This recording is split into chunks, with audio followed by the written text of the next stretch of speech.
무릎 전방 십자인대 파열의 원인은 주로 충돌 없이 급격한 감속이나 무릎의 과신전, 회전 운동 등 갑자기 동작이 바뀔 때 주로 파열이 일어나게 됩니다.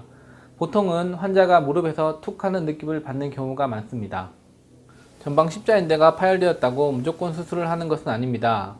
수술의 결정 시에 환자의 나이, 활동성, 동반된 손상, 파열 부위 및 형태, 불안정성을 고려하여서 수술을 결정합니다.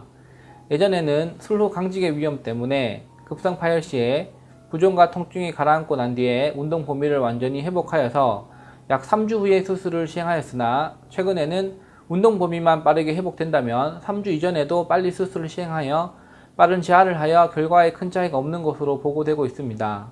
전방 십자인대 수술은 무릎 위아래 뼈에 골 터널을 뚫어 자가건이나 타가건을 사용하여 재건을 하게 됩니다.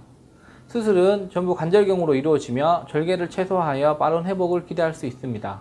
반월상 연골은 반달 모양의 연골로 경골과 대퇴골 관절면 사이에 끼어 있으면서 관절 접촉면을 증가시켜 관절 연골에 부하되는 스트레스를 분산시키고 관절 연골을 보호하는 기능을 합니다. 그리고 체중을 부하하는 기능, 관절의 안정성을 증가시키는 기능 및 윤활 기능 등 슬관절의 정상 기능을 유지하는 데 매우 중요한 역할을 하는 연골입니다. 모든 반월상 연골 파열에서 수술을 해야 되는 것은 아닙니다.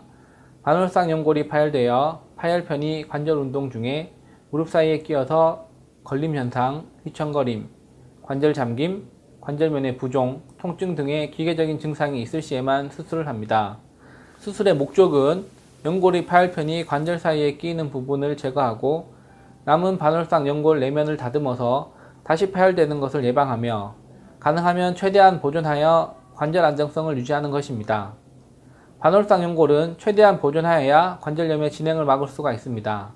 주로 파열 범위가 적고 절제술을 시행하여도 남은 반월상 연골이 충분할 때 절제술을 시행하며 남은 반월상 연골이 부족할 것 같은 경우에는 최대한 봉합술을 시행하여 보존하려고 노력을 합니다.